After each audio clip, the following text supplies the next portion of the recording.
Assalamualaikum warahmatullahi wabarakatuh. Alhamdulillahi rabbil alamin.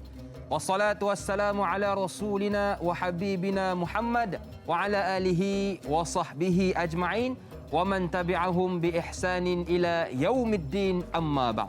Pokok senduduk di tanah seberang, berselang rapat si pokok jati. Tahun yang lepas jangan dikenang, kalau dikenang sakitlah hati. Selamat menyambut Tahun Baharu 2022 dan selamat datang ke Tanyalah Ustaz, biar tahu jangan keliru. Anda bersama dengan saya, Da'i Hakim, selaku moderator anda untuk Tanyalah Ustaz pada pagi ini. Apapun yang pertamanya, ayuh sama-sama kita susun kalimah syukur kepada Allah Subhanahu Wa Taala kerana pada pagi ini Allah masih lagi panjangkan umur kita, Allah masih lagi mengekalkan kita dengan pelbagai nikmat dan mudah-mudahan dengan segala nikmat itu menjadikan kita hamba-Nya yang lebih dekat kepada Allah Subhanahu Wa Taala. Sidang penonton keluarga besar Tanyalah Ustaz, biar tahu jangan keliru. Ramai apabila masuk kepada tahun baharu akan timbullah pelbagai azam. Antaranya ialah kita tidak mahu lagi mengulangi kesilapan kita yang lalu pada tahun yang lepas. Berapa ramai orang pada hari ini cuai dari sudut pengurusan harta.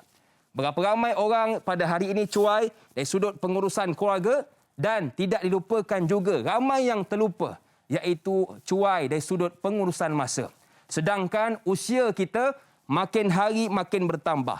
Hari berganti hari, minggu berganti minggu, bulan bertukar bulan, tahun beranjak tahun, usia kita makin menambah. Persoalannya ialah di manakah amalan kita? Adakah di takuk yang sama?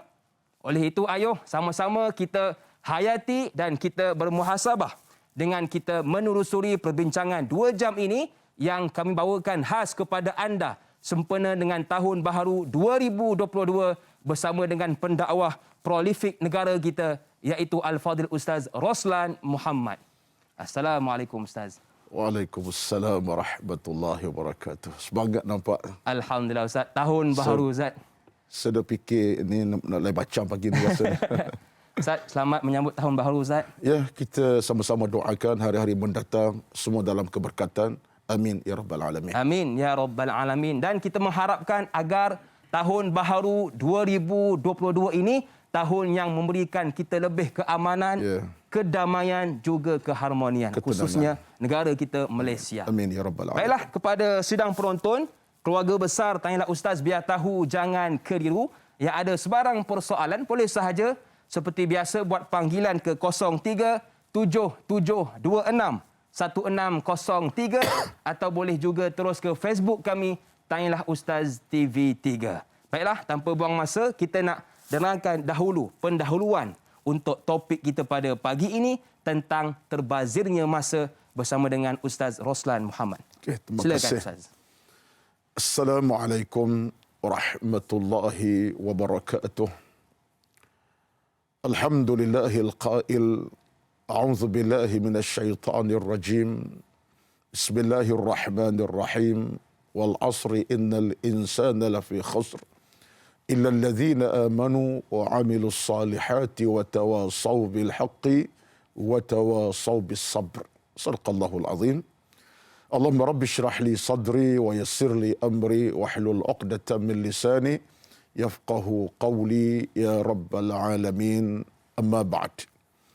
Terima kasih kepada Al-Fadhil Da'i Hakim yang telah muqaddimahkan dengan penuh semangat kejap tadi sebagai satu suntikan awal dalam perbincangan ilmu kita pada pagi ini, dan yang dihormati seluruh rakan penonton di luar sana yang jauh, yang dekat, di utara selatan tanah air, hatta Sabah Sarawak, mungkin di luar negara, Singapura, Brunei, seluruh negara dunia, insya-Allah. Mudah-mudahan kita harap dan kita doakan detik-detik dalam hidup ini sentiasa dalam ketenangan, keberkatan, keselamatan, kebahagiaan dan keamanan.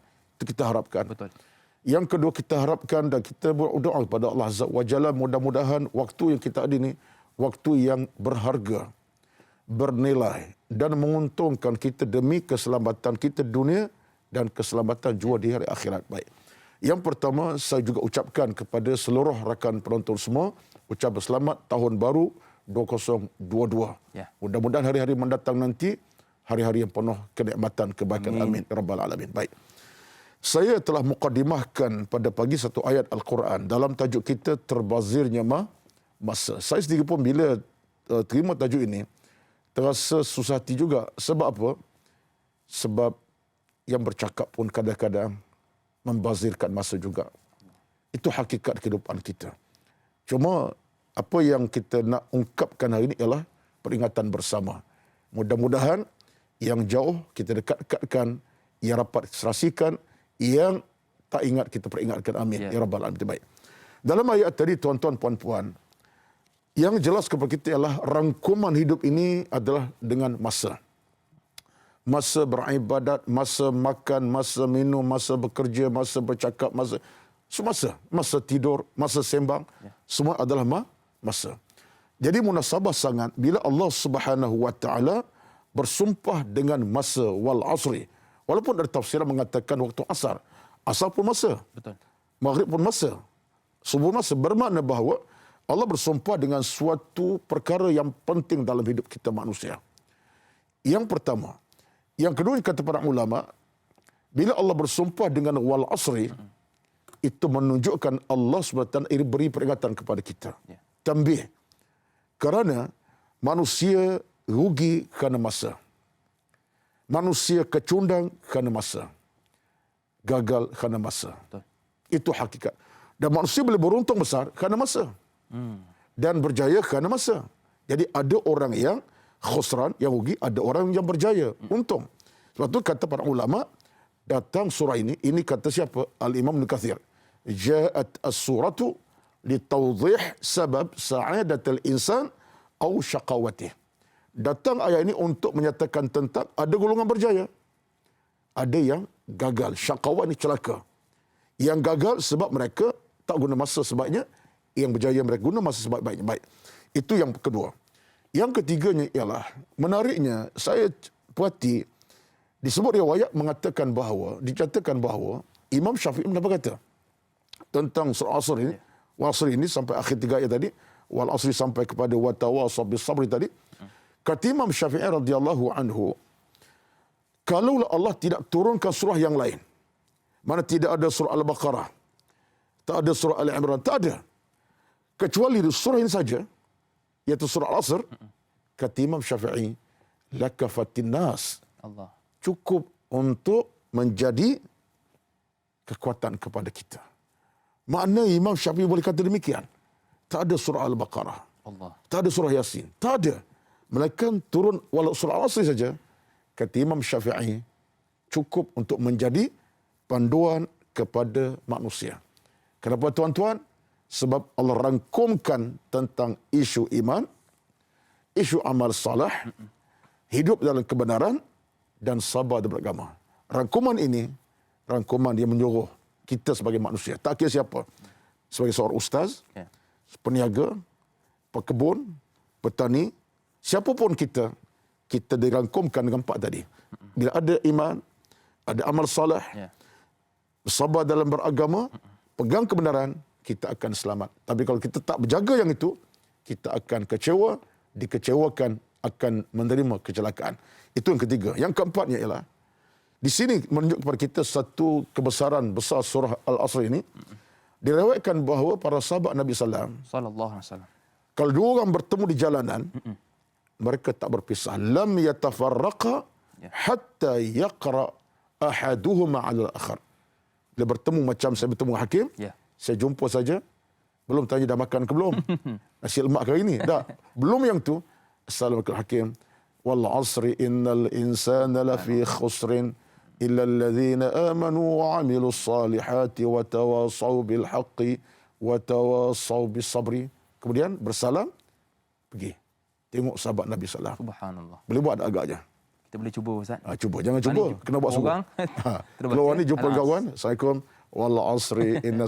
Saya ingat kalau macam tu nak meninggal kawan kita ni. Agaknya. Orang kan buat tak usah. Tapi ini cerita sahabat. Betul. Menunjukkan mereka faham di sebalik kalimah-kalimah itu ada makna bersirat. Sehingga itulah muqaddimah awal insya-Allah. Wallahu alam. Baik.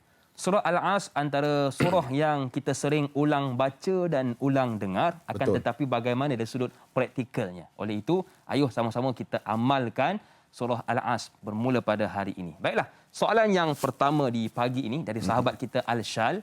Assalam Ustaz dan Da'i, waalaikumsalam. Adakah punca berlakunya pembaziran masa kepada seseorang itu kerana sifatnya yang suka bertangguh-tangguh dalam melakukan sesuatu perkara kebaikan dan kurangnya disiplin diri atas apa yang ingin dilakukan? Yang kedua, adakah pengurusan masa itu sebenarnya berkait rapat dengan pengurusan emosi seseorang? Mohon Ustaz jelaskan. Terima kasih. #biar tahu jangan keliru. Terima kasih kepada Al-Shal atas soalan. Sifat bertangguh-tangguh, Ustaz. Okay. Baik, yang pertama sekali, antara perkara yang boleh memusnahkan kita punya harga masa hidup ialah kerana kita mentakjilkan. Dua tu dia hakim. Satu mentakjilkan, menyegerakan. Ya. Satu mentakjilkan, melengah-lengahkan. Jadi apa yang Al-Shal tanya, satu kebenaran lah.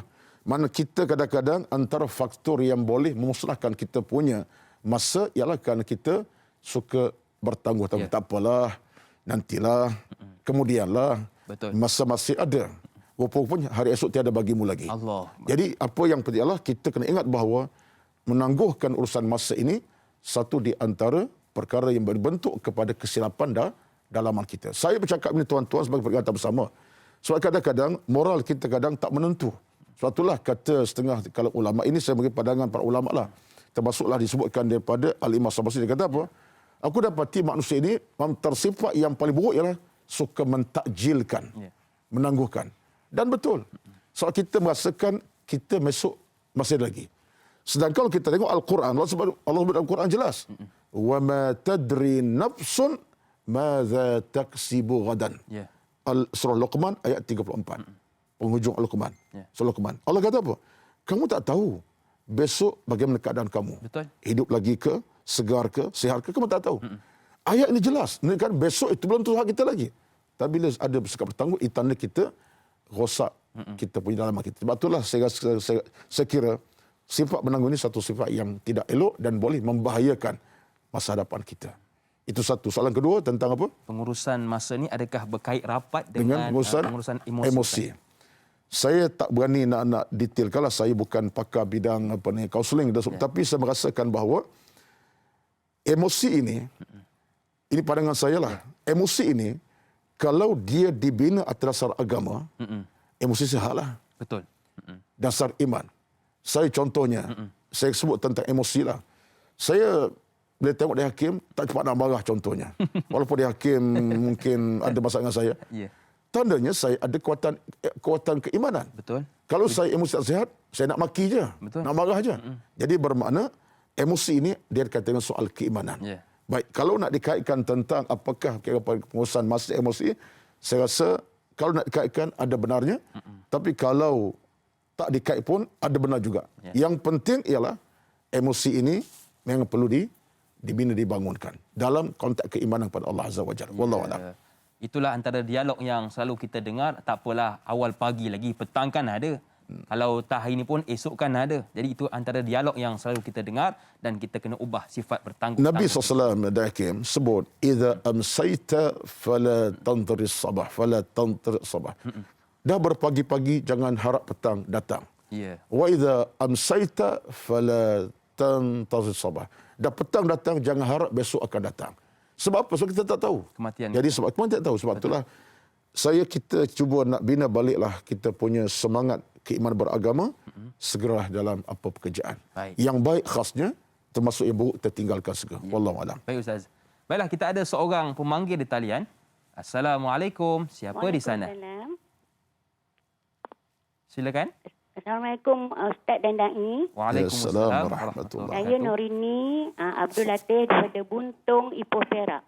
Saya nak baca ayat tentang demi masa ni, kemudian saya nak tanya satu soalan ya. Baik, silakan. A'udzu billahi minasyaitonir rajim. Bismillahirrahmanirrahim. Wal 'asr innal insana lafi khusr illa alladhina amanu wa 'amilus salihati wa tawasaw bil haqqi wa tawasaw bis sabr. Sadaqallahul azim.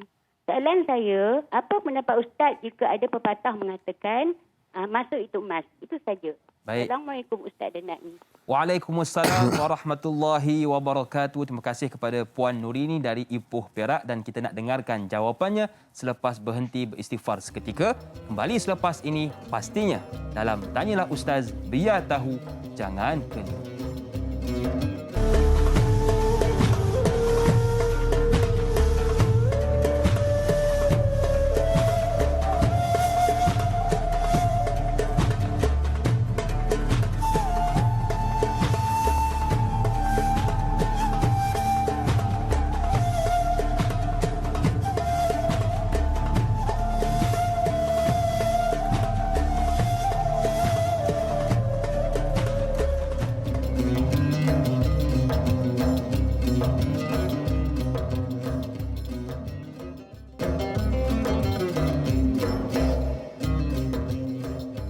Masih lagi bersama dengan saya Da'i Hakim, juga panel kita Ustaz Roslan Muhammad membicarakan tentang terbazirnya masa dan juga sebagai peringatan bersama kepada semua rakyat Malaysia terus peka dan jangan leka untuk situasi banjir di negara kita khususnya untuk keselamatan bersama. Baiklah, tadi kita ada satu soalan yang telah diajukan oleh sahabat kita Puan Nurini dari Ipoh Perak bertanyakan tentang adakah pepatah mengatakan masa itu emas? Betul Ustaz. Silakan. Okey. Puan Nurini dan seluruh sidang penonton yang dirahmati Allah sekalian. Kita dalam konteks masyarakat ini sebagai satu tanda araslah menunjukkan masyarakat peka dengan soal masa. Timbullah ungkapan masa itu emas. Betul. Masa itu umpam pedang. Kalau kita tak potong, dia potong kita. Dan di antara ungkapan menarik dia lah masa adalah kehidupan. Baik. Secara moralnya, itu semua adalah kebenaran belaka. Kalau sebut emas, tandanya mahal. Betul. Kalau kata emas itu kehidupan, memang satu benda paling berharga. Hidup ini satu benda paling berharga. Kemudian kalau kata pedang tajam pun, munasabahnya. Jadi bagi saya, Puan Nurini, yang penting kita bukan hanya bersemangat kerana kata-kata itu. Ya. Tapi kita kena tengok di sebalik kata itu maknanya. Kalau kita kata emas itu emas, arti emas ni bukan orang boleh beli. Kalau orang tak ada harta, ialah maksudnya tak ada duit ringgit, tengok sajalah, dia Hakim, tengok sajalah, liu meleleh lah. Tapi kalau duit ada, cash, berapa? 10,000, buy cash. Ya. Betul. Masa pun sama. Kalau masa dah berlalu, tiba-tiba kita insaf, masa berlalu kita dah rugi contohnya. Lepas tu maka dalam Quran Allah sebut kepada kita, bagaimana ada golongan manusia kecewa daripada masyarakat. Kecewa. Contoh Allah sebut dalam surah As-Sajdah, Rabbana absarna. Tuhai Tuhan kami telah tengok kebenarannya. Wasami'na, kami dah dengar segala kebaikan. Farji'na na'mal salihan inna muqinun. Ya. Golongan kecewa daripada masyarakat. Kata mereka, ya Allah kami nak balik ke bumi semula. Untuk apa balik? Nak beribadat. Nak sembahyang, nak solat, nak berzakat, nak bersedekah, nak derma, nak zikir. Tengok tuan-tuan, jadi ketika itu manusia dah mula kecewa. Jadi bagi saya, titik utama Puan Nurini ialah soal masa emas ke, berlian ke, apa pun kita tengok di mana kita masa. Dan saya mengambil kata-kata daripada ulama yang besar, iaitu Al-Imam At-Tabari. Dia kata apa? Dia kata manusia dengan masa ini, satu benda kena jaga. Ya. Apa dia? Kalau ia berlalu, kita duit macam mana pun tak nak beli lagi. Betul Ustaz. Apa yang berlalu, nak beli balik, tak akan kita beli. Walaupun kita juta ringgit sekalipun. Kadang ada orang demam sakit dan yakin. Kalau sakit demam, harga ubat walaupun sejuta sekalipun. Kadang-kadang orang termenung juga. Betul. Belum pasti ubat sejuta tu boleh sembuhkan. Betullah, waktu kita sihat, tolonglah Gunakan jaga baik. segala-galanya. Ya. Wallahualam. Itu sekadar nasihatlah. Ya, Ustaz. Wallahualam. Kerana itulah masa antara sifatnya tidak boleh kita undur kembali. Betul. Baiklah, kita ada seorang lagi pemanggil di talian. Assalamualaikum. Siapa di sana? Waalaikumsalam warahmatullahi wabarakatuh. Da'i Hakim dan Ustaz Roslan Muhammad. Saya Omar Abdul Majid dari Felda Cini Timur 3, Pekan Pahang. Assalamualaikum Ustaz dan Da'i. Waalaikumsalam warahmatullahi wabarakatuh. Apa khabar Tuan Omar? Ya, baik. Alhamdulillah saya sehat. Cuma cuaca lah tak berapa sihat dah, Da'i. Kerana mungkin gelombang kedua dah bermula di pekan ini. Amin, jadi soalan insyaAllah. saya begini Ustaz. Saya nak tanya Ustaz. Kita ni diberi masa sama je Ustaz. Ustaz pun 24 jam satu hari satu malam. Saya pun 24 jam. Da'i pun 24 jam satu hari satu malam. Persoalannya Ustaz, ada yang mengatakan mereka tak sempat untuk beribadah kerana kesibukan tugas seharian. Yang itu yang jadi masalah tu. Tugas seharian ini, yang benda yang nak ditinggal ni, dia tak pernah kata tak cukup. Dia rasa rugi kalau tertinggal. Tapi yang nak dibawa amal ibadah ini, nak dibawa ke sana kelak. Yang ini yang selalu tak apalah, nanti aku qada je lah yang tertinggal tu. Aku sibuk nak buat macam mana. Jadi soalan saya Ustaz, tadi Allah berada dalam surah An-Nas tadi dia bersumpah dengan masa ini. Masa muda sebelum tua, masa sehat sebelum sakit, masa hidup sebelum mati, semua ini ada 5 perkara ini. Soalan saya, bagaimanakah cara untuk mendapat keberkatan masa itu supaya kita dapat kebahagiaan di dunia pun kita ambil dan kita tidak lupa di akhirat kelak. Itu saja bekalan kita di akhirat kelak. Itu saja soalan saya Ustaz dan Da'i. Senyum nampak gigi. Ada rezeki kita jumpa lagi. Terima kasih banyak. Assalamualaikum. Waalaikumsalam warahmatullahi wabarakatuh. Terima kasih atas soalan juga pantun dari Tuan Omar Abdul Majid dari Pekan Pahang, bertanyakan tentang, betul Ustaz, saya sangat setuju. Kita semua sama je 24 jam satu hari. Betul. Yang membeza kita ialah keberkatan. Mungkin Ustaz ada sikit nasihat. Yalah, tapi pantun tu copyright tu. Copyright tu kena jaga tu. Okey, terbaik Cik Omar daripada Pekan Pahang. Baik. Subhanallahil azim. Ya, soalan Cik Omar ni saya rasa soalan yang besar, ya. Dan saya pun merasainya. Ya. Bila sebut tentang persoalan masa Allah bagi kepada kita, memang wa tilkal ayyamu nudawiluha bainan nas. Al-Imran. Allah kata hari-hari gilir ganti di kalangan kamu. 24 jam tak pernah kurang, tak pernah lebih, tak pernah bertambah. Ya. Itulah masa. Cuma soalnya sekarang ialah kita kadang ada sebab-sebab kita cipta. Tak dan, tak sempat, tak mampu, tak ada waktu. Ya. Kadang-kadang ada orang yang dalam hidupnya, yalah saya komen ni bukan komen untuk orang, saya juga ya. Kadang-kadang kita dalam keadaan merasa bila masa dah habis tu kita mula menyesal. Ya. Menyesal. Sebenarnya saya tertarik dengan pandangan kita pada ulama lah ya. Iaitu Al-Imam Ibnu Qayyim Al-Jauziyah dalam kata-kata tentang masa, dia kata apa? Dia kata sebenarnya kalau manusia itu mengikat masa dengan umur yang Allah beri kepadanya, sedangkan umur itu belum tak tahu bila akan tamat dan habisnya. Tidak hari ini, mungkin besok. Kata Al-Qayyim, cukup dah untuk manusia itu ambil titik keinsafan keberkatan. Itu agama lah. Cuma dalam hal ini, bila Ibn Qayyim kata macam tu, saya rasa memang tepat betul. Sebab kita dalam agama ni tuan-tuan, kalau kita ada iman, dalam hati ada dada kita ada iman, kita akan terasa nikmat masa Allah beri itu cukup berharga. Sebab manusia akan, orang kata apa, dalam keadaan merintih satu ketika kerana masa habis. Ada orang, minta maaf pada Hakim, ini bukan nak komen tapi nak bagi tahu. Betul. Ada orang, bila dia mula merasa duka cita di atas masa, pada masa dia dah mula sakit lenguh lutut, sakit lutut, nak bangun tak boleh, mata dah kabur, gigi dah gugur, dia teringat balik, aku zaman muda, aku tak jaga ibadat, tak buat ibadat. Dia menyesal, dalam keadaan dia telah buat benda yang tak betul. Apa nilai penyesalan kita pada masa itu? Kata ulama, an-nadmu huwa an-nadmu. Penyesalan. Lam ya'ud az-zaman walau bisa'atin. Masa tak akan pulang walaupun sesaat. Tak akan pulang. Sebab itulah dalam fenomena kita ni, kata para ulama, kita ada 3 period of times.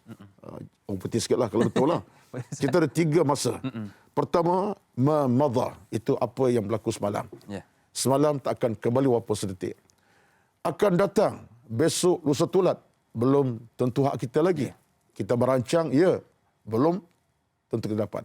Sekarang masa kita. Al-an. Yang semalam dah berlalu, satu. Yang besok belum tentu. Sekarang masa kita. Jadi di situ bagi saya, kalau kita nak memberkati masa yang kita ada, laksanakan apa tuntutan sekarang. Kalau bicara tentang ilmu, mengaji sekarang lah. Betul. Jangan tanggung-tanggung nak mengaji umur dah tua.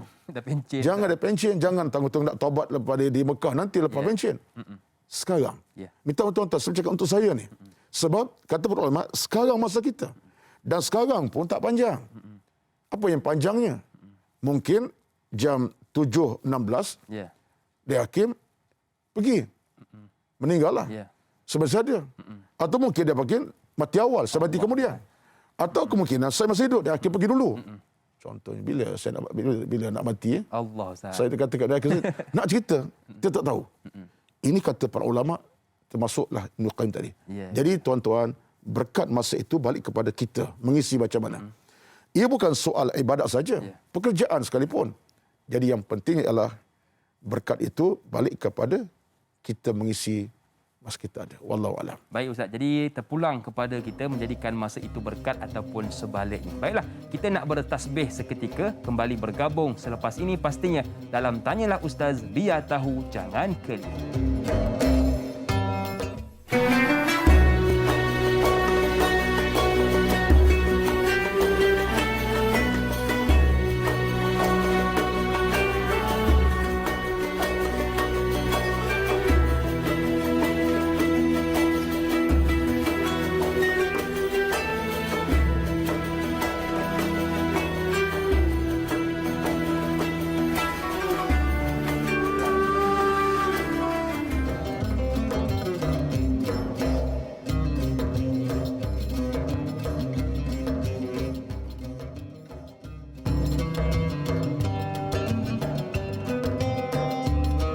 Terima kasih kepada anda yang masih lagi sudi bersama dengan kami dalam Tanyalah Ustaz, biar tahu jangan keliru. Dan buat anda yang mungkin baru bersama dengan kami, kita membicarakan tentang terbazirnya masa bersama dengan guru kita Al-Fadhil Ustaz Roslan Muhammad. Baiklah, kita nak raikan seorang pemanggil di talian. Assalamualaikum, siapa di sana? Waalaikumsalam, Dai. Ya, silakan. Assalamualaikum, Ustaz. Waalaikumsalam warahmatullahi Saya nak wabarakatuh. tanya soalan je. Apakah gadget juga boleh membazirkan masa untuk masa seseorang itu? Contoh macam saya ada anak remaja kan. Main gadget kadang solatnya terlewat. Itu je soalan saya, Ustaz. Ya. Baik, terima kasih kepada Puan Robizan atas soalan gadget, Ustaz. Gadget tak dapat dipisahkan. Ada orang kata orang muda je dengan gadget, tapi sekarang pun di mana pun usia kita kadang-kadang ialah sedang muda ataupun pernah muda terlibat dengan gadget ni, Ustaz. Silakan. Terima kasih Puan Robizan dan seluruh para penonton semua. Saya nak jawab dalam bentuk yang adil. Ya.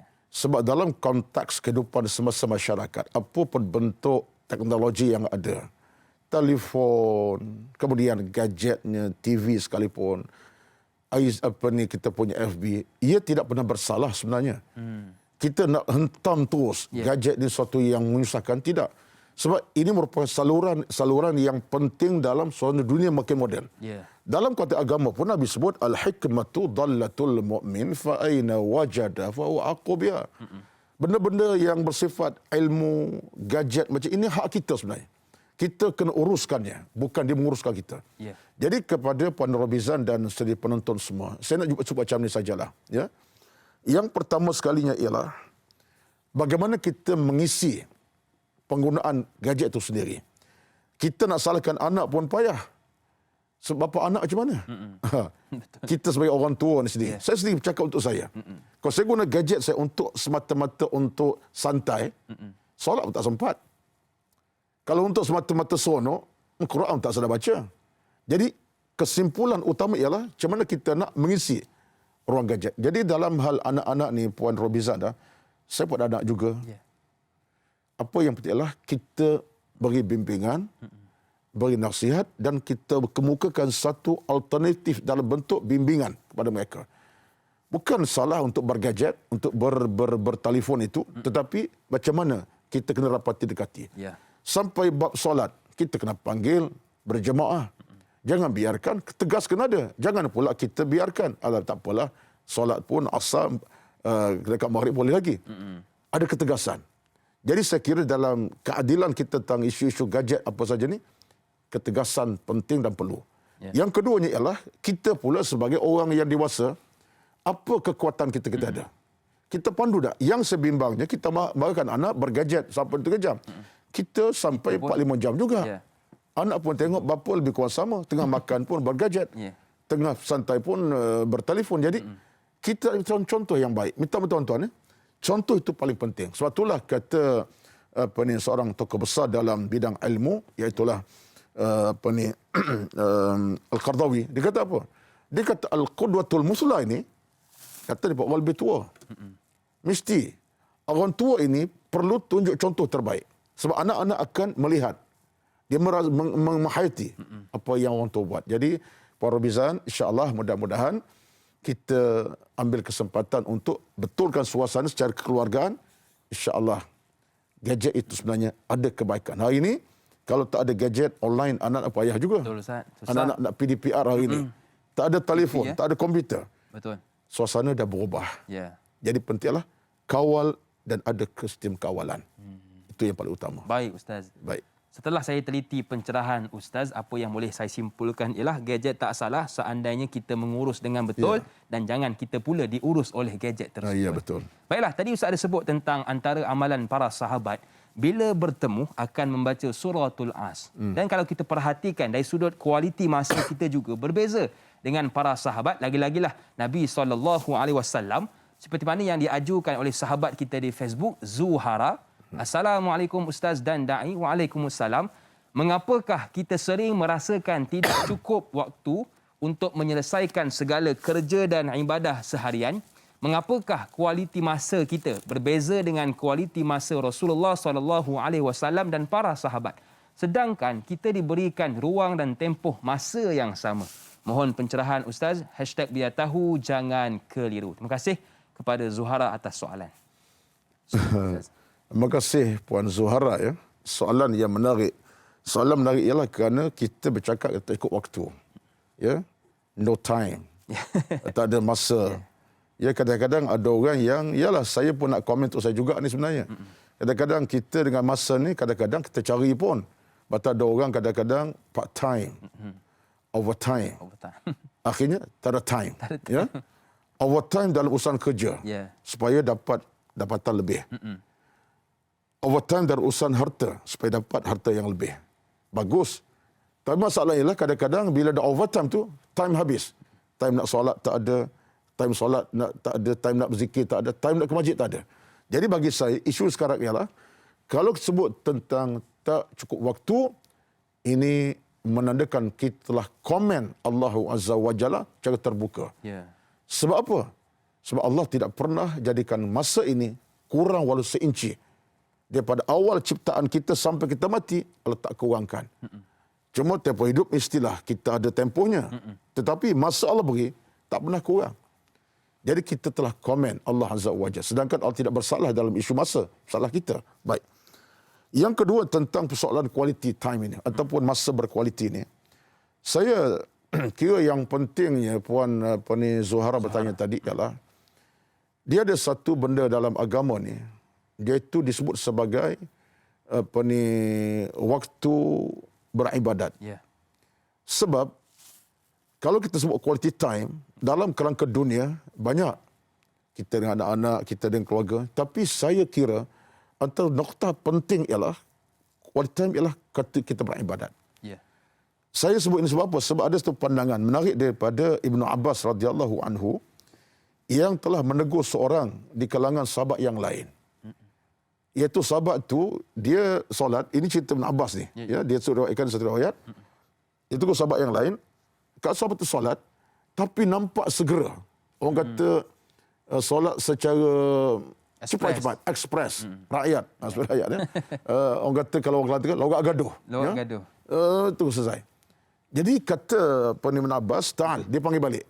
Ibn Abbas ni sepupu Nabi. Ta'al, ya rajul, ma bika anta. Maksudnya ialah siapa kau macam tu? Orang berpuati, dia sembahyang secara ekspres tadi. Lalu kata laki-laki, dia kata, aku ada urusan. Apa kata Ibn Abbas? Dia kata, urusan Allah lebih pada segala-galanya. Allah. Kualiti kamu maksudnya lah, qimatuz zaman ma'allahi akthar wa akbar. Maksudnya lah, kualiti masa Allah itu lebih segala-galanya. Itu satu nilai dalam agama. Sebab kita dan tuan-tuan, kalau kita tak boleh beri masa yang berharga pada Allah, jangan cakaplah untuk anak-anak. Saya beri pandangan mungkin ada kontra sikit. Tapi bagi saya, kalau kita tak mampu beri masa yang terbaik pada Allah dalam beribadat, dia tak jadi untuk yang lain pun. Betul. Sebab apa? Sebab kita dengan Allah pun tak apa nak jaga masa. Bab keluarga mungkin ada sikap. Mungkin ada benda. Jadi betul, tolong jaga masa ibadat. Ya. Hasilnya akan terjaga waktu kita lain. Waktu dengan anak, isteri. Bercakaplah kualiti time macam mana. Dengan Allah kita cincai-cincai. Kita akan hilang keberkatan. Ini yang saya paling takut. Minta maaf lah. Ya. Sebab kita nak bicara soal keimanan pada Allah Azza wa Jalla. Sedangkan pemilik masa itu ialah Allah Subhanahu wa Ta'ala. Baiklah, kita nak bertahmid seketika, kembali bergabung selepas ini pastinya dalam Tanyalah Ustaz, biar tahu, jangan keliru.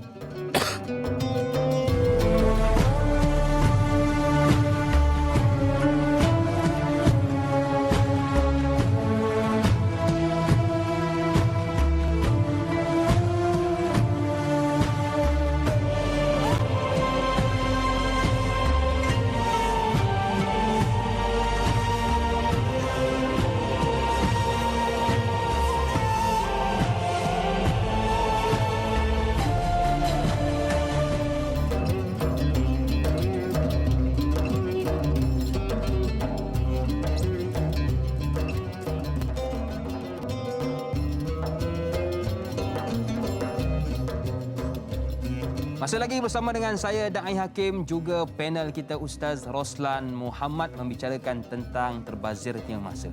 Sedang penonton yang dirahmati Allah sekalian, saya teringat satu hadis Nabi SAW. Nabi pernah bersabda, "A'maru ummati baina 60 ila 70." Umur umat aku, kata Nabi, di sekitar 60 hinggalah 70 tahun. Wa aqalluhum may yajuzu zalika, dan amatlah sedikit mereka yang dapat lebih daripada itu. Oleh itu, ayuh kita gunakan masa dan umur kita yang berbaki ini untuk perkara yang memberi manfaat kepada kita. Baiklah, kita ada seorang pemanggil di talian. Assalamualaikum. Siapa di sana? Waalaikumsalam warahmatullahi wabarakatuh. Ya. Silakan. Waalaikumsalam warahmatullahi wabarakatuh. Sila. Saya Siti Rohani Assalamualaikum. Mursid dari Banting. Sila. Teruskan, Puan Siti Rohani. Assalamualaikum Ustaz dan Da'i. Selamat menyambut tahun baru 2022. Waalaikumsalam. Silakan Puan Siti Rohani.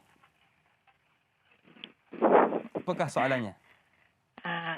Ini Ustaz, saya ingin bertanya soal masa dan masa ni macam terlalu laju sangatlah Ustaz. Ini macam COVID-19 ni rasanya baru saja, tapi rupanya dah masuk 3 tahun. Apakah ini perasaan kita ke atau memang tahunnya masa ni memang laju ke Ustaz? Sebab macam kita ni dah macam 3 tahun COVID. Tapi rupanya dah lama juga ya. Jadi saya ingin nak tanya Ustaz, apakah ini tahun memang laju, ataukah ini perasaan kita ke Ustaz? Ataukah ini zaman akhir tahunnya laju? Baik, terima kasih atas itu soalan. Itu saja soalan saya Ustaz. Terima kasih Ustaz. Assalamualaikum warahmatullahi wabarakatuh. Waalaikumsalam warahmatullahi wabarakatuh. Terima kasih kepada Puan Siti Rohani bertanyakan tentang saya rasa pun sama Ustaz. Kadang-kadang kita rasa masa tu sekejap je. Adakah itu perasaan kita atau memang akhir zaman Ustaz? Silakan. Pertama sekali tentang isu, Puan Siti Rohani dan seluruh penonton yang mendengar ya, tentang isu masa yang dirasa makin singkat, ini tanda kiamat sebenarnya. Sebab Nabi bersabda dalam setempoh akan datang al-jum'atu ilal jum'ati. Akan datang tempoh masa kamu rasa pendek. Jumaat ke Jumaat itu seolah menjadi 1 jam saja. Ada hadis sebut tentang hal ini. Itu satu fasa penting dalam hidup agama. Kita yakin ini adalah tanda dunia dah hampir kiamat. Itu satu cerita. Cerita yang keduanya ialah kalau kita boleh merasakan masa itu pendek, saya rasa itu bagus. Sebab positif, sebab kita akan insaf. Aku ni macam tak sempatlah nak buat ibadat. Baru bagus. Jadi kalau kita rasa masa pendek demi untuk kelangsungan ibadat, terbaik. Yang ketiganya ialah memang faktor masa kita akan terasa bila kita amati cermati. Saya bagi contoh. Kita dalam hidup ini, tengoklah kita punya perubahan masa. Kalau kita dalam usia 30-an contohnya. Ya, dan Hakim belum lagi 30 berapa? Baru 18. 20 lebih. 20 lebih. Okey. 18 mungkin sangat. Kalau kita dalam usia 30 kan, kita temu dengan kawan kita Ya. Dia akan tanya, kerja di mana sekarang? Betul. Ya. Berpisah masa dekat universiti, Ya. jumpa umur 30, kerja di mana sekarang? Tak lama kemudian jumpa dia balik, umur 40. Dia akan tanya, berapa anak sekarang? 40 tahun tak panjang pun. Ya. Kemudian bila sampai 50 tahun, kita jumpa dengan dia, kita tanya, dah bercucu ke? Dah cucu ke? Baik. 50 tahun. Ya. Satu masa umur 60. Sampai 60, jumpa kita kawan tadi, dah pencen ke belum? Jarak tu tak panjang mana pun. Ya. Bila masuk umur 70, jumpa. Ada lagi? Lagi dahsyat soalan. Ada lagi? Hidup lagi ya? Okey. Tengok. Bila sampai masa umur 80, jumpa. Siapa ni? Dan tak kenal. Ya. Saya besok ini, frasa masa ini kadang-kadang mengubah kita. Kita umur 60. Kalau kita nak tengok umur 30, terasa lama. Tapi sebenarnya sekejap je. Sebab itulah masa ini satu amanah. Ini yang sangat konteks sekarang. Puan Siti Roni, satu amanah. Sebab itulah bila tiba masa di padang mahsyar, jangan lalai. Nabi bersabda, la tazulu qadama 'abdin yawmal qiyamati hatta yus'ala an arba'in. Kita tak akan bergerak berganjak hingga ditanya 4 perkara. Salah satu soalannya adalah tentang an umrihi fima afnah. Allah. Umur kamu, ke mana kamu habiskannya? Yang pendek panjang tadi, kita jangan diukur pendek panjang. Ukur amalan kita. Satu, saya tertarik kata-kata seorang tokoh besar, iaitu Al-Sabasi kata apa? Kalau seorang itu hargai masa hidup, dia tak tangguh untuk beribadat, tak tangguh tinggal maksiat. Ini kata Al-Sabasi. Dia tak tangguh buat ibadat, dia tak tangguh tinggal maksiat. Jadi kita dan tuan-tuan, Puan Siti Rohani, kalau kita rasa masa itu singkat, bagus untuk kita lebih insaf. Tapi ia juga tanda dunia akhir zaman. Wallahu a'lam. Baik Ustaz, kita ada seorang lagi pemanggil di talian. Assalamualaikum. Siapa di sana? Kak Yat sini, Ya. Hayati Ismail dari Rawang. Tapi hari ni Kak Yat telefon dari Perak. Oh, dari Perak. Di mana Jauh, tu? jauh. Di Kuala Kangsar, Perak. Yeah. Selamat bercuti. Okey Kak Yat. Silakan soalannya. Okey. dengar soalan Boleh. dengar suara Kak Jelas. Yat sebab Kak Yat rasa macam tak berapa jelas. Assalamualaikum Ustaz. Waalaikumsalam warahmatullahi wabarakatuh. Kak Yat nak tanya berkaitan dengan masa. Terkadang Kak Yat rasa memang emosi ni ada berkaitan dengan masa juga Ustaz. Sebab apa yang Kak Yat perhatikan, bila kita gembira, kita rasa masa tu cepat je berlalu. Tapi bila kita rasa sedih, kita rasa susah, kita rasa masa tu terasa lambat sangat berjalan. Jadi Kak Yat nak tanya, adakah masa itu boleh ditebus kembali? Dan bagaimana untuk kita menguruskan masa? Sebab kadang kita ni mudah kelang kabut Ustaz. Kita rasa macam tak cukup masa dah sangat Ustaz. Itu saja soalan Kak Yat Ustaz. Terima kasih. Assalamualaikum. Waalaikumsalam warahmatullahi wabarakatuh. Terima kasih kepada Kak Yat yang sedang berada di Kuala Kangsar, Perak Ustaz. jauh. Mudah-mudahan selamatlah semuanya di sana. Tentang Ustaz. Tinggal di Rawang ke Kuala Kangsar. Okey, baik. Okay, Ustaz, silakan. Dia begini, Kak Ayat ya. Saya mungkin kalau tadi soalan tak emosi dah kan. Beginilah. Yang penting ialah kita yang menguruskan masa, bukan masa menguruskan kita. Masa di tangan kita. Ya. Kita tahu jam zuhur 1.18 sekarang, waktu Kuala Lumpur lah, 1.14 sekarang Kuala Lumpur. Jam asar 4.40 petang. Contoh asar sembahyang lah, contohnya. Kita tahu. Kita uruskan masa. Dan uruskan masa pula, kalau kita urus dengan emosi yang baik, kita tunggu asar jam 4.48 tu.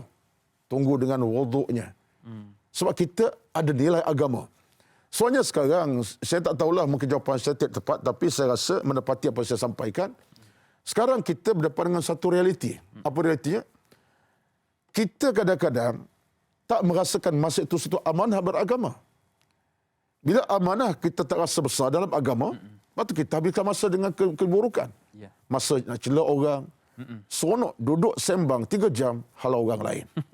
Cela, caci maki. Ya, Allah Akbar. Itu yang mesti terganggu. Betul. Cuba kita duduk dengan Al-Quran, dengan zikir tasbih. Orang Islam macam tu.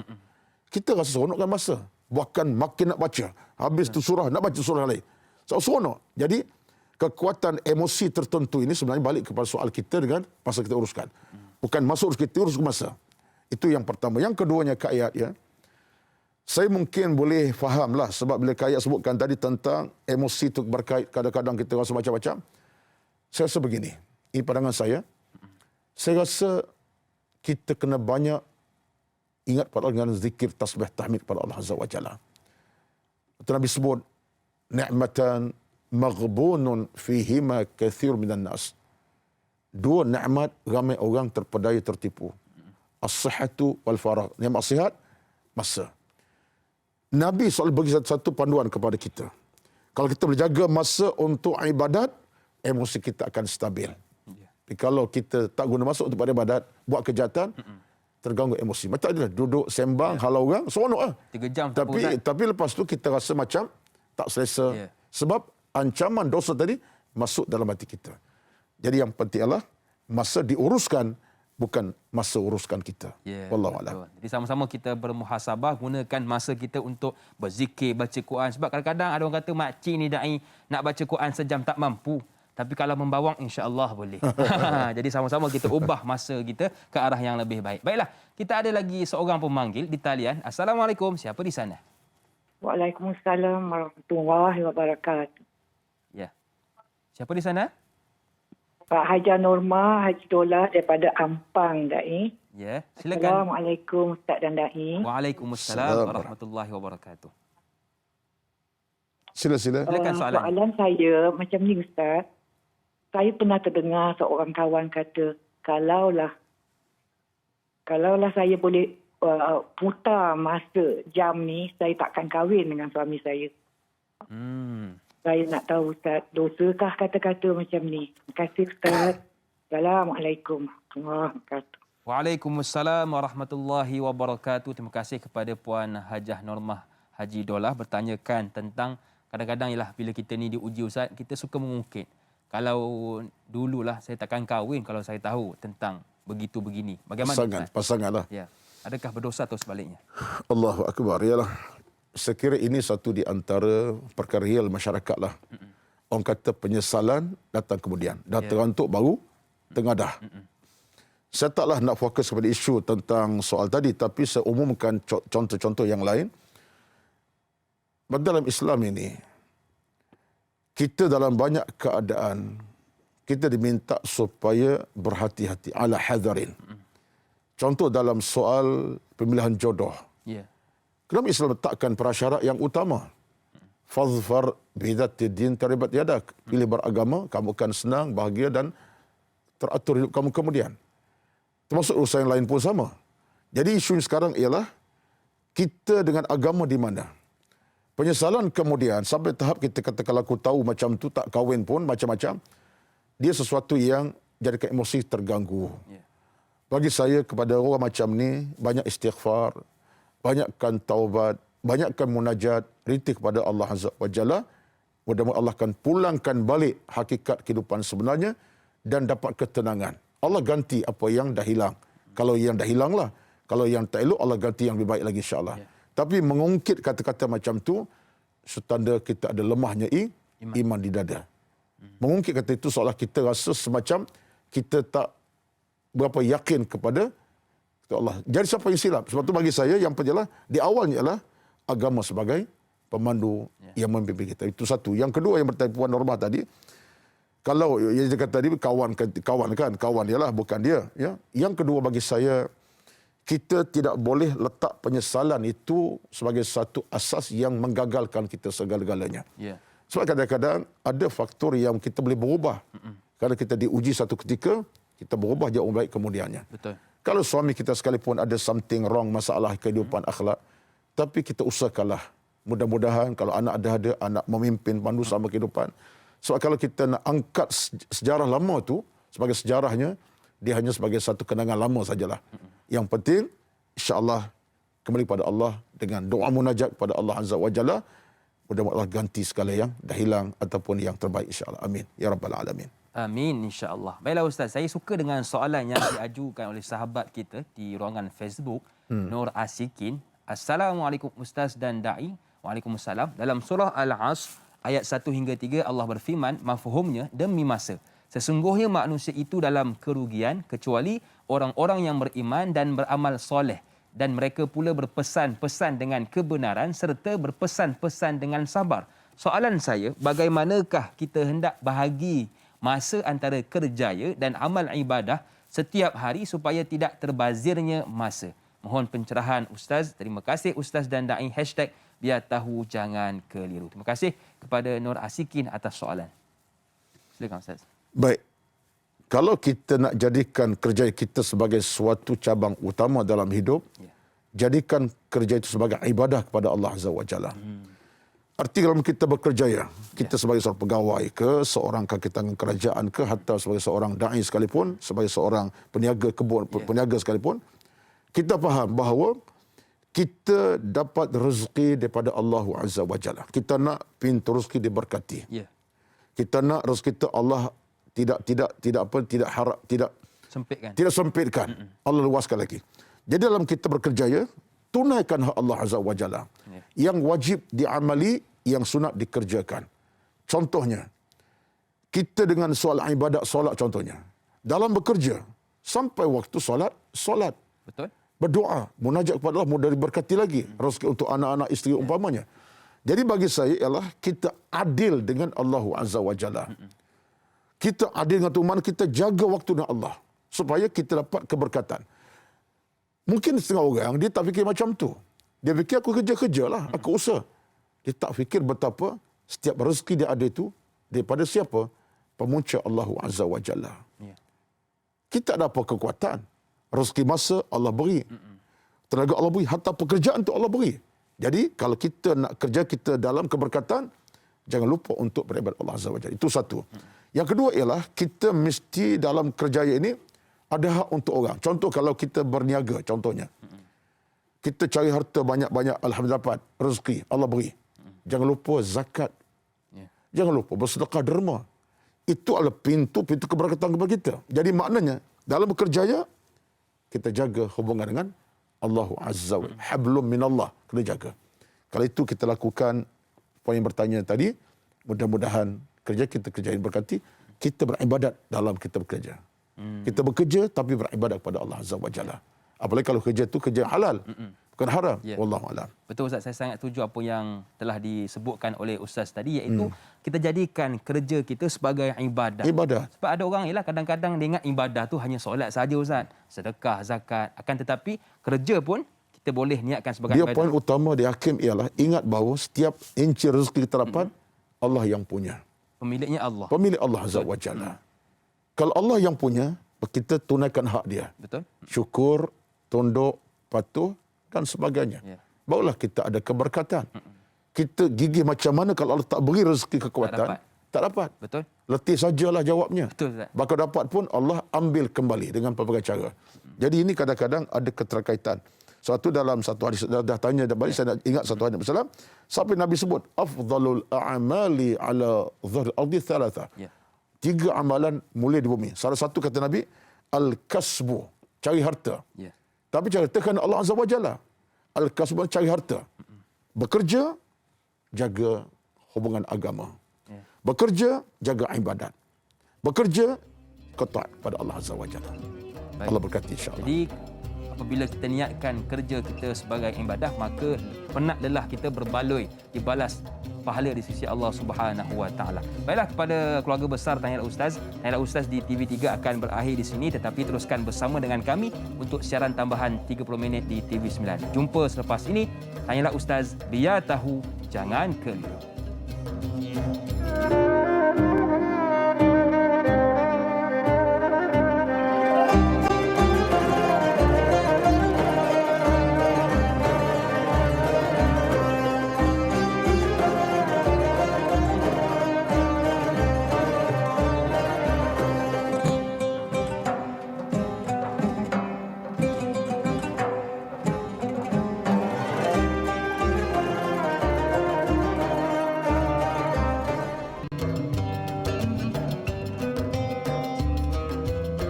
Terima kasih kepada anda yang masih lagi sudi bersama dengan kami dalam Tanyalah Ustaz, biar tahu jangan keliru. Masih lagi bersama dengan saya Da'i Hakim dan juga bintang ilmuwan kita iaitu Al-Fadhil Ustaz Roslan Muhammad, membicarakan tentang terbazirnya masa. Baiklah, kita nak meraihkan soalan seterusnya dari sahabat kita Lutfi Hadi. Assalamualaikum Ustaz Roslan, Da'i Hakim dan warga kerja Tanyalah Ustaz. Waalaikumsalam. Soalan saya, umat Islam dilihat lemah dalam pengurusan masa berbanding disiplin masa masyarakat di negara Jepun. Mohon komen Ustaz. #biar tahu jangan keliru. Terima kasih kepada Lutfi Hadi atas soalan. Okey, terima kasih kepada Saudara Lutfi Hadi lah. Kita berlaku adil lah dalam soalan macam ni. Kadang-kadang bila orang tanya tentang masalah kelemahan umat Islam ini, kadang-kadang ada unsur-unsur untuk provokasi, ada unsur untuk mencakap benar kan. Kita tak nafilah. So, dalam kalangan orang Islam ni banyak problemnya.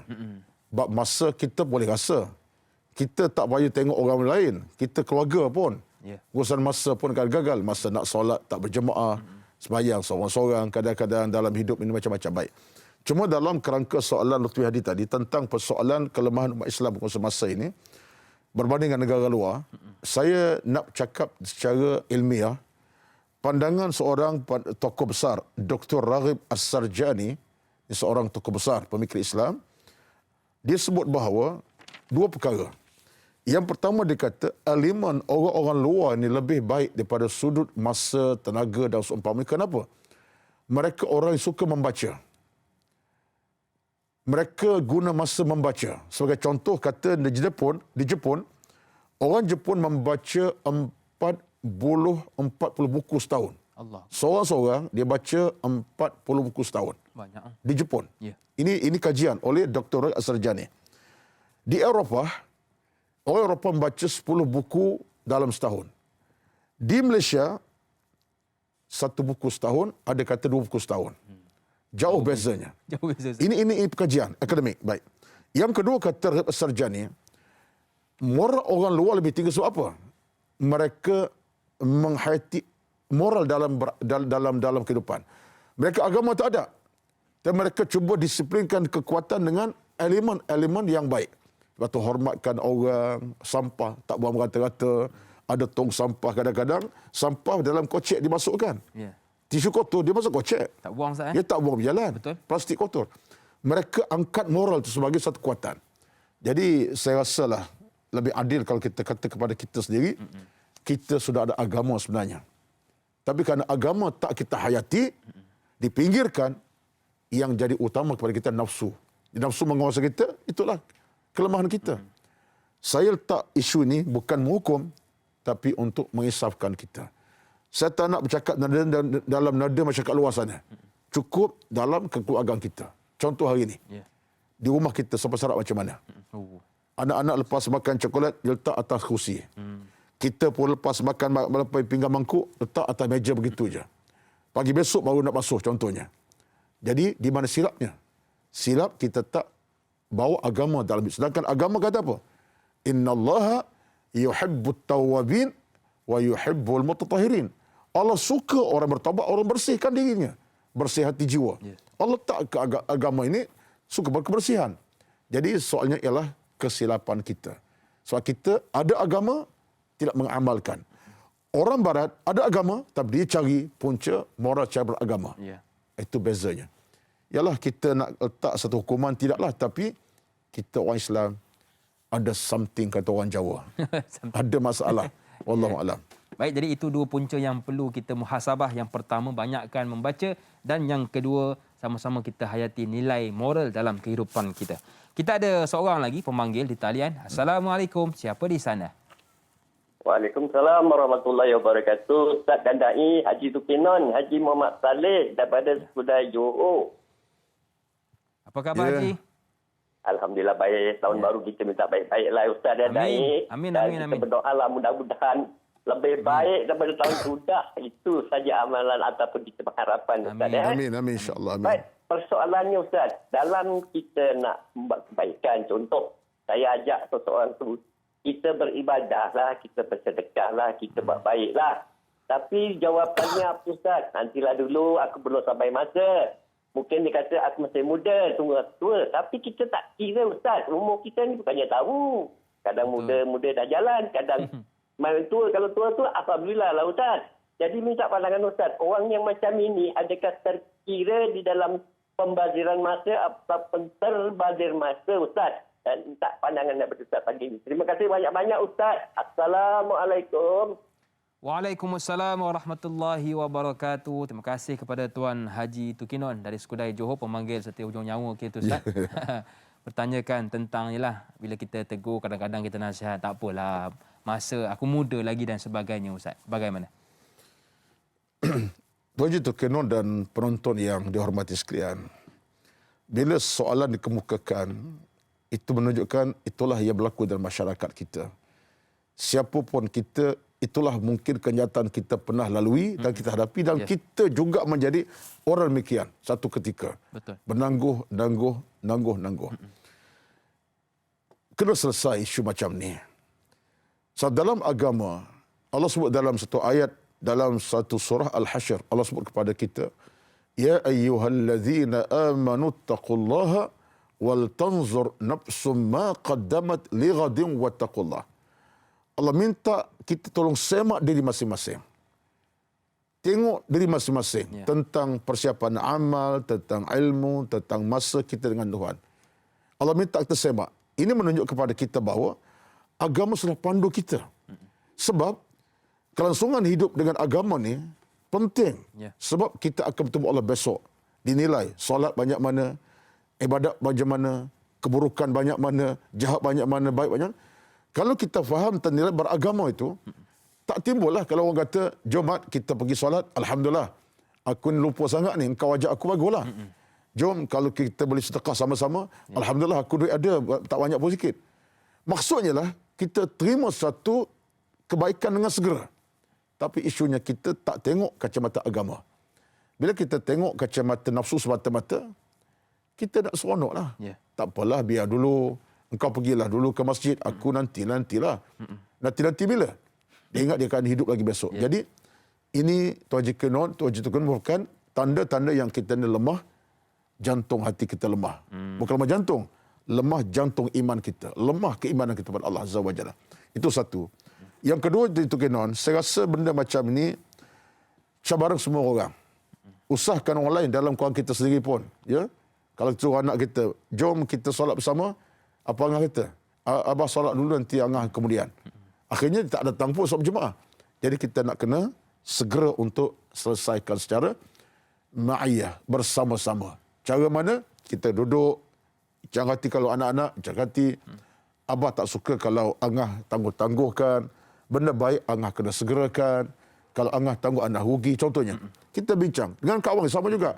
Mat, aku tengok kau ni suka asyik tangguh saja, aku minta kita buat baik, tak nak. Engkau tahu tak mati ni bila? Kalau tahu mati besok tak apa. Kau mati sekarang. Contohnya.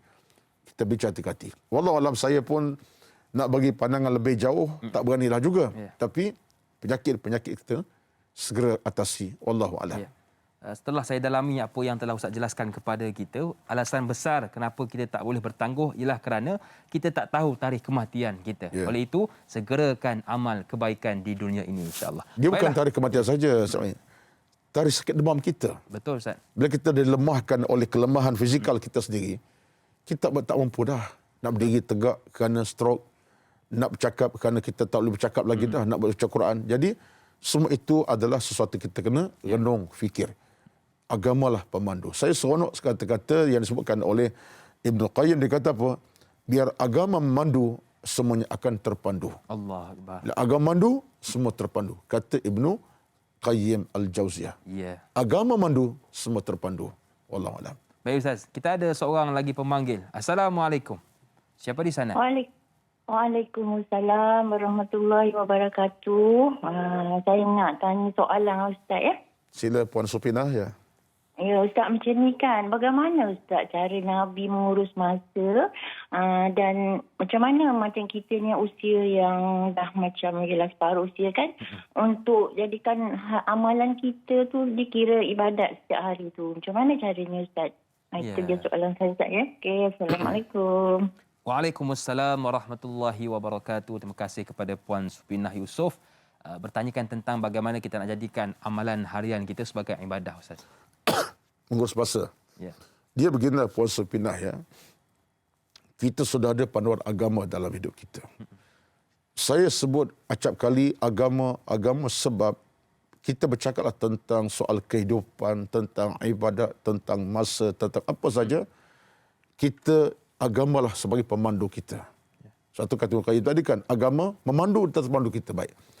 Satu di antara hadis yang saya fikir penting untuk kita caknakan masyarakat beragama apa dia? Hadis tentang daripada Ibnu Abbas, Nabi bersabda, "Irtanim khamsan qabla khamsin." Rebut 5 perkara belum 5 yang lain. Kalau kita tengok Puan Supinah hadis ini panduan utama kita ni. Nabi bercakap 5 perkara semua masa belaka ni. Pertama, Nabi sebut syababaka qabla haramika. Muda belum tua. Masa. Nabi sebut yang kedua, wasihhataka qabla saqamika. Waktu sihat belum sakit. Masa juga. Ketiga, Nabi sebut tentang faraghaka qabla syughlika. Kamu ada masa, belum kamu sibuk. Masalah. Yang keempat, Nabi kata apa? Wa ghinaka qabla faqrika. Waktu kamu kaya, belum miskin. Masa juga, masa berharta. Yang kelima, Nabi sebut, wa hayataka qabla mautika. Kamu hidup, belum kau mati. Masa. Nabi rangkumkan kelima-lima tadi dalam isu masa. Betul. Masa hidup, belum mati. Masa berharta, belum kita miskin. Masa kita ada masa, belum kita sibuk. Masa muda, belum tua. Jadi kalau kita pandang rangkuman tadi dengan pandangan agama, saya tidak rasa kita akan abaikan. Saat bila Puan Supinah ada harta, nak menyumbang saja. Tengok tabung macam nak masuk tabung tu. Bukan masuk dia. Masuk duit lah. Tengok masjid macam nak singgah aja, nak solat, nak pergi je. Tengok orang, nak tolongnya orang. Orang miskin rasa nak tolong, terutama musim-musim banjir besar ni, menyumbang je kita.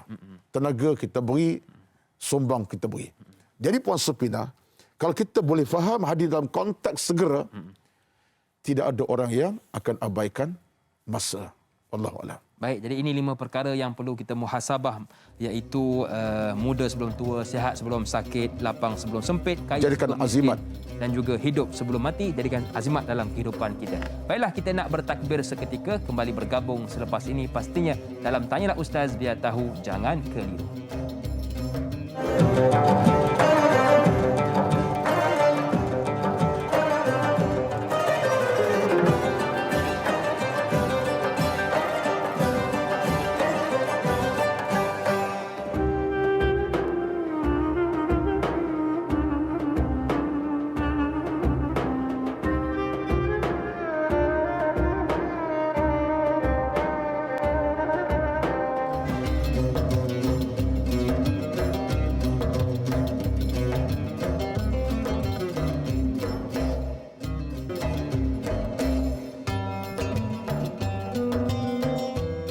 Masih lagi bersama dengan saya Da'i Hakim, juga bintang ilmuwan kita Ustaz Roslan Muhammad dalam Tanyalah Ustaz, biar tahu jangan keliru.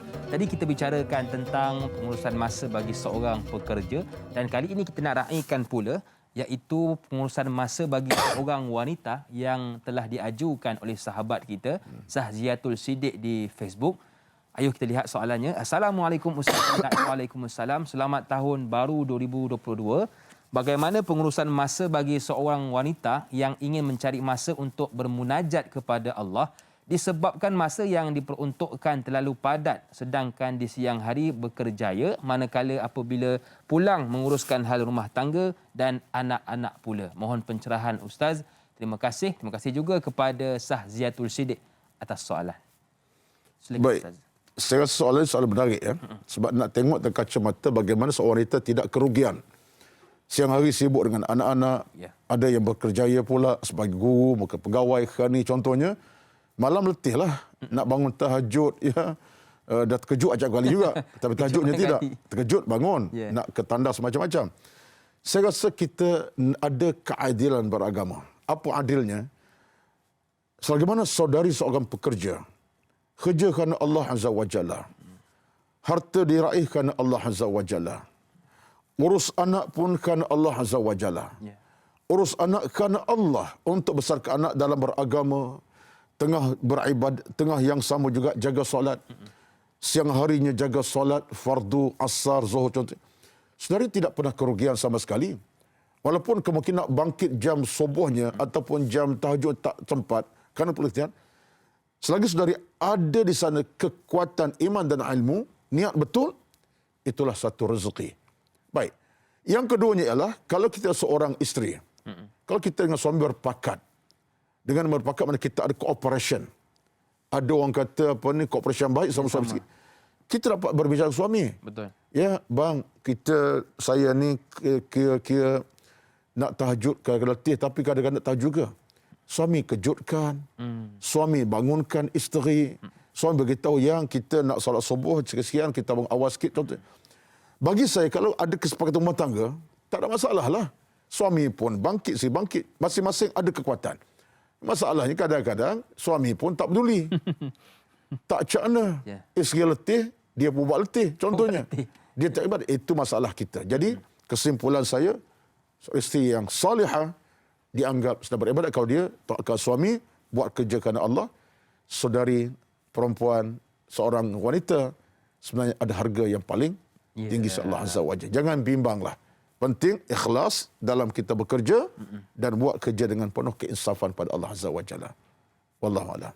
Baik, kita nak raikan lagi pemanggil di talian. Assalamualaikum. Siapa di sana? Assalamualaikum. Siapa di sana? Waalaikumsalam warahmatullahi wabarakatuh. Saya Ismail. Okey, soalan saya begini nak tanya Ustaz. Bagaimanakah cara bagi mendidik hati supaya memanfaatkan masa yang masih berbaki agar tidak tergolong terbazirnya masa agar tidak menyesal di kemudian hari? Okey, itu soalan saya. Okey, jadi saya nak akhir dengan pantun lah. Tanyalah Ustaz tak pernah jemu dari dulu sampai sekarang. Usia berbaki nak tambahkan ilmu agar tidak menyesal di masa datang. Senyum nampak gigi, panjang umur jumpa lagi. Terima kasih. Assalamualaikum warahmatullahi wabarakatuh. Selamat Tabaruk Ustaz dan Da'i. Ya. Waalaikumsalam warahmatullahi wabarakatuh. Terima kasih kepada Tuan Ismail dari Sungai Buloh. Ustaz nak pantun ke? Tidak. Tak ada lah. Tak ada, Ustaz. Jangan jawablah tu. Okey. Silakan Ustaz. Okey. Pantun sikit kot. Boleh Ustaz. Orang putih, orang Melayu, terima kasih, thank you lah. Ya. Baik.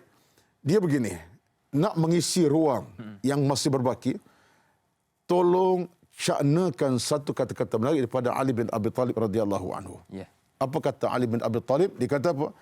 A'mal lidunyaka ka'annaka ta'ishu abadan wa'amal li akhiratika ka'annaka tamutu ghadan. Kata Ali, buatlah amalan. Kerjalah untuk dunia. Seolah kita akan hidup selama-lamanya. Masa yang sama, buat kerja akhirat. Seolah kita nak mati besok. Kerja dunia buat sungguh-sungguh. Kerja, siapa nak tak apa. Masa yang sama, kata Ali, kerja akhirat. Seolah kita nak mati besok. Jadi kalau kita ambil panduan ini, dalam kita bekerja macam mana pun, agama jangan kesampingkan. Maksudnya ialah ilmu dicari, diraih, pahala diraih, dicari. Kalau ini kita lakukan secara konsisten, apa masalahnya? Macam saya contohnya, dalam keadaan berceramah contohnya, Quran saya tak tinggal. Saya tolong orang, bantu orang. Tak boleh sikit banyak contohnya, tak boleh banyak sikit contohnya. Itulah kerja yang saya boleh lakukan. Mudah-mudahan berkat kerja saya walaupun tak banyak ini, akan memberkati kehidupan saya. Yeah. Itu contoh yang simple. Saya kata contoh saya ni sebagai contoh simple lah. Yang lebih tu lebih lah. Yeah. Tapi kita jangan abaikan. Dunia diraih, pahala dicari. Dunia kita kejar, akhirat kita cari. Bukan benda yang susah insya-Allah. Yang susah kadang-kadang ialah kerana hati kita dah rosak. Betul. Itu yang susahnya. Suatu kena ingat tuan-tuan, hati adalah suatu perkara yang kita kena rawati betul-betul. Kalau hati dah rosak, semua rosak. Yeah. Kalau hati hidup, semua akan hidup insya-Allah. Wallahu a'lam. Orang Kedah kata Ustaz, pulun ibadah sebanyak mungkin untuk kita raih pahala dan juga manfaatnya di akhirat.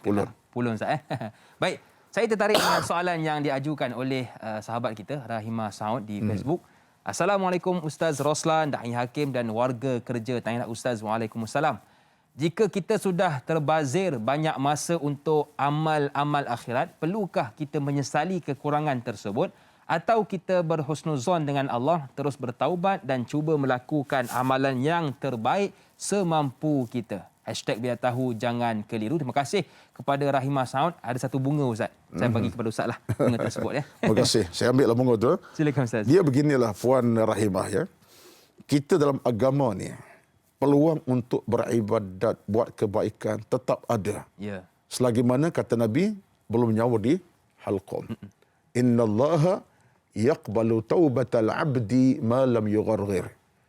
Lagi mana nyawa belum di halqum, kita nak buat kebaikan, nak cipta amal soleh, nak buat benda baik, silakan. Nak istighfar, nak baca Quran, nyawa belum di halqum.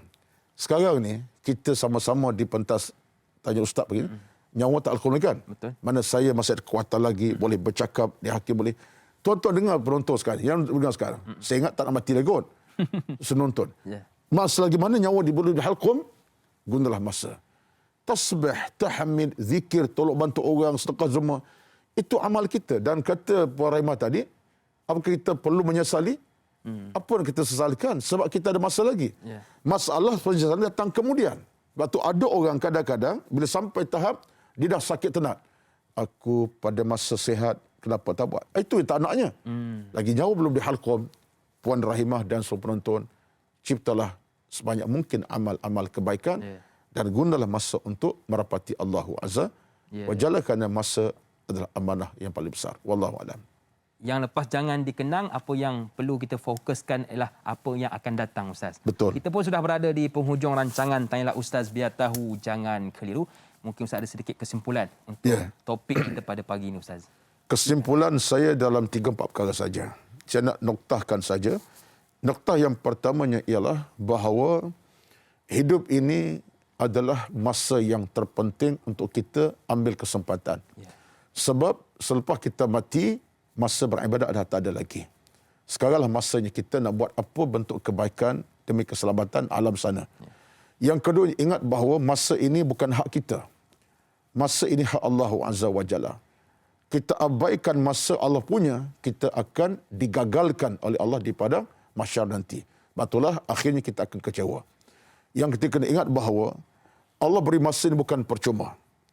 Amanah masa Allah akan tanya balik pada mahsyar, sebab itu datang soal pada mahsyar tentang masa kamu, kemudian kamu habiskan. Yang keempat, tuan-tuan, sesungguhnya masa dunialah untuk kita dapat kebaikan keselamatan. Yang kelimanya, ingatlah bahawa kalau kita ada masa, gunakan masa baik-baiknya. Sebab apa? Sebab akhirnya kalau kita kecewa nanti, kita tidak akan dikembalikan oleh Allah semula untuk buat apa saja. Harta ke, nak apa saja tidak akan dapat kita raih kembali. Wallahualam, mudah-mudahan masa kita berharga, kita hargai dengan segala bentuk kebaikan. Wallahualam. Terima kasih Ustaz atas kesimpulan dan doa ringkas sebagai penutup program pada pagi ini, Ustaz. A'udzubillahi minasyaitanirrajim. Bismillahirrahmanirrahim. Alhamdulillahi Rabbil Alamin. Wassalatu wassalamu ala Sayyidina Muhammad wa ala alihi wa sahbihi ajma'in. Allahumma taqabbal minna innaka antal alimul hakim. La ilaha illa anta subhanaka inna kunna minaz zalimin. Allahumma rabbana taqabbal minna innaka antal wahhab innaka antal alimul hakim. Rabbana zalamna anfusana wa illam taghfir lana wa tarhamna lanakunanna minal khasirin. Rabbana taqabbal minna innaka antal alimul hakim. Rabbana atina fid dunya hasanah wa fil akhirati hasanah wa qina adzaban nar. Sallallahu ala sayyidina Muhammad walhamdulillahi rabbil alamin. Taqabbalallahu minkum taqabbal ya karim. Minna wa minkum taqabbal ya karim. Terima kasih kepada guru kita Ustaz Roslan Muhammad yang sudi berkongsi ilmu dengan kita pada pagi ini, dan teruskan menonton Tanyalah Ustaz pada esok pagi bersama dengan sahabat saya Da'i Azrin dengan topik Hidup Bukan Sandiwara bersama dengan panelnya Ustaz Zul Ramli Muhammad Razali. Sedang penonton yang dirahmati Allah sekalian, ayuh sama-sama kita manfaatkan masa yang ada, baik golongan muda maupun tua, kerana golongan muda walaupun anda masih muda tetapi anda sudah duduk di dunia yang sudah tua. Bagi golongan yang berumur, anda sudah kehilangan masa yang muda. Akhir kata, memburu kijang di dalam rimba, berehat sebentar di tepi paya. Tahun baharu telah pun tiba. Semoga azam kita berjaya. Saya Da'i Hakim, senyum nampak gigi, ada rezeki, jumpa lagi. Assalamualaikum warahmatullahi wabarakatuh.